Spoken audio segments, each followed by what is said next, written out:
Gus Dur, dalam upaya mencopot Anda, siapa orang yang paling bertanggung jawab atas pencopotan tersebut menurut Anda? Dua. Siapa? Amin Rais dan Megawati. Mengapa? Hah?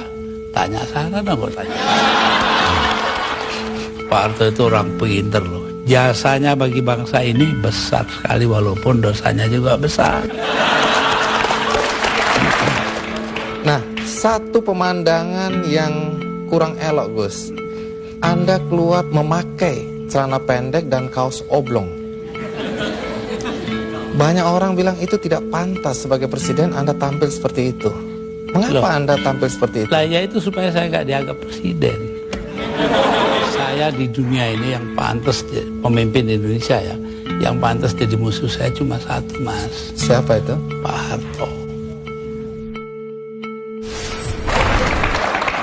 Jadi, Gus Dur, tadi itu ringkasan dari peristiwa detik-detik terakhir Anda mengundurkan diri atau mundur atau dimundurkan. Nah, apakah sampai sekarang Anda memang...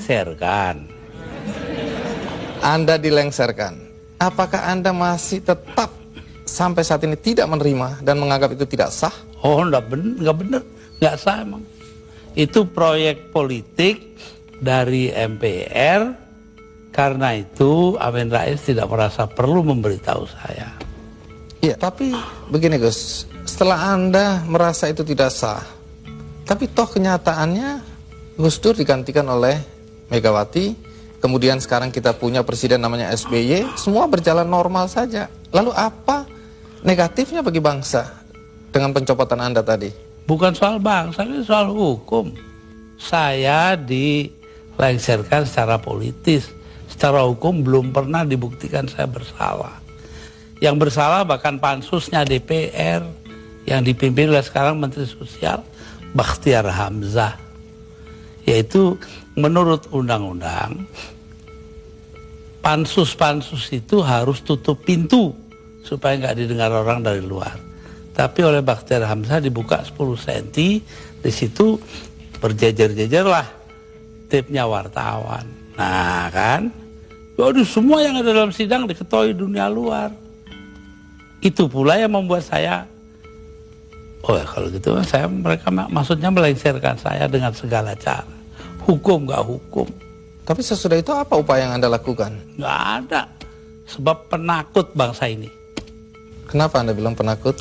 Bangsa ini penakut karena tidak mau bertindak kepada yang bersalah. Akhirnya gak ada yang ditindak toh. Tapi sekian tahun sudah berlalu Gus. Untuk apa rasa penasaran, perasaan? Loh, saya nggak pernah itu terserah bangsa Indonesia. Saya itu memaafkan semua sampai istri saya marah kepada saya karena saya pergi ke rumah Megawati.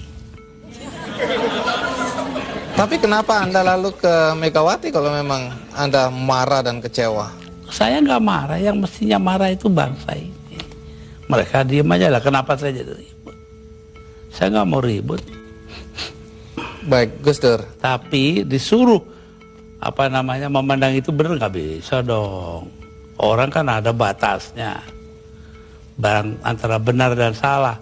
Jadi yang benar dalam hal ini istri saya.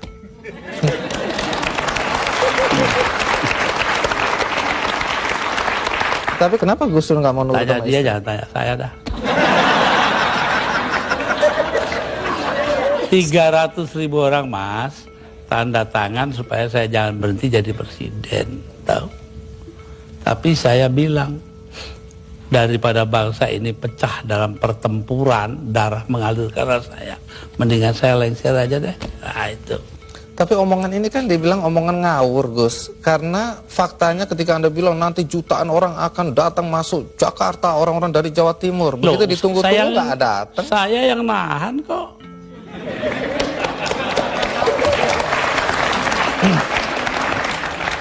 Jadi kalau nggak ditahan sama Gus Dur, datanglah beneran itu ya? Bukan begitu, artinya tetap saja kebenaran kita pertahankan. Tapi sikap kita itu jangan sampai bangsa ini perang saudara. Dan itu pengorbanan Anda?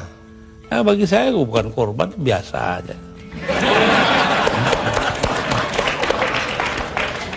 Nah, satu pemandangan yang kurang elok Gus. Anda keluar memakai celana pendek dan kaos oblong.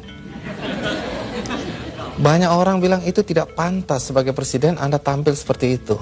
Mengapa Anda tampil seperti itu? Lah ya itu supaya saya nggak dianggap presiden. Terus manfaatnya apa dengan dianggap tidak sebagai presiden? Loh, orang dingin hatinya, nggak jadi marah. Tapi Gus Dur, dalam upaya mencopot Anda, siapa orang yang paling bertanggung jawab atas pencopotan tersebut menurut Anda? 2, Siapa? Amin Rais dan Megawati. Mengapa? Hah? Tanya sana dong, kok tanya. Nah, kalau memang Megawati dan Amin Rais dianggap orang yang paling bertanggung jawab atas pencopotan Anda, apakah Anda dendam sama mereka? Lah, ngapain dendam sama Amin? Artinya Gus Dur sudah melupakan itu, sudah memaafkan. Maafkan, lupa sih enggak. Nah, pernahkah setelah peristiwa ini, apakah itu Megawati atau Amin Rais datang ke Anda untuk meminta maaf? Enggak ada. Mereka merasa dirinya benar, ya sudah. Besok-besok akan terbukti oleh bangsa ini sendiri kok. Pernyataan ini agak bertentangan dengan kenyataan bahwa kelihatannya Gus Dur sama Pak Amin Rais sama Ibu Megawati akur-akur aja, rukun-rukun aja. Saya di dunia ini yang pantas pemimpin Indonesia ya, yang pantas jadi musuh saya cuma satu, Mas. Siapa itu? Pak Harto. Artinya Tapi apa itu pun saya hari raya masih ke sana. Masih jadi teman baik saya. Artinya apa itu? Artinya saya nggak punya musuh dong di Indonesia.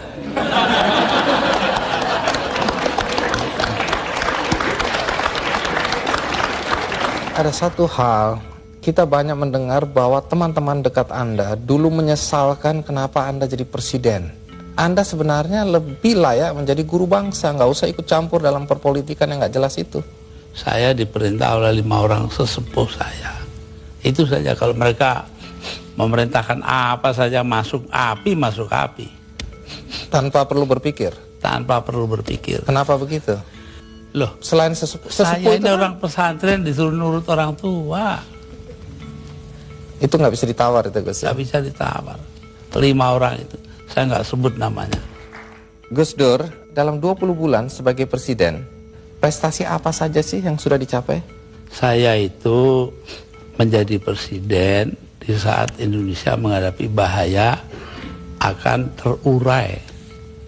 Kelompok-kelompok separatis ada di mana-mana. Jadi saya berangkat keliling-keliling dunia itu 80 kali dalam 20 bulan. Jadi 4 kali 1 bulan. Itu tugas saya cuma satu.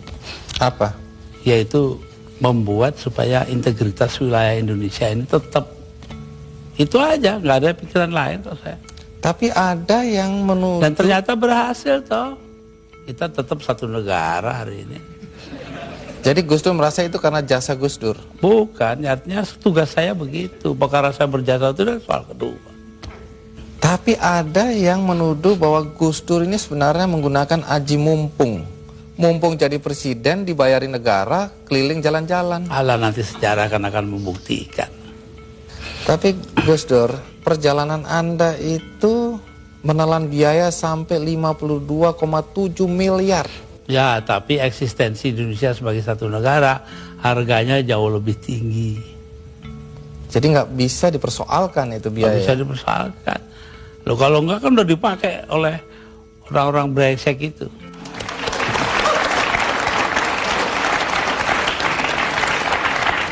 Salah satu yang masih menjadi perdebatan sampai sekarang adalah ketika Gus Dur membubarkan Departemen Sosial dan Departemen Penerangan. Kalau Departemen Sosial dulu, apa alasan persisnya? Sementara banyak orang terlantar yang harus diayomi oleh departemen itu. Persisnya itu. Karena departemen itu yang mestinya mengayomi rakyat, ternyata korupsinya gede-gedean. Sampai hari ini. Kalau membunuh tikus kan tidak perlu membakar lumbungnya. Oh memang. Kenapa Anda bakar lumbungnya? Bukan. Karena tikusnya sudah menguasai lumbung.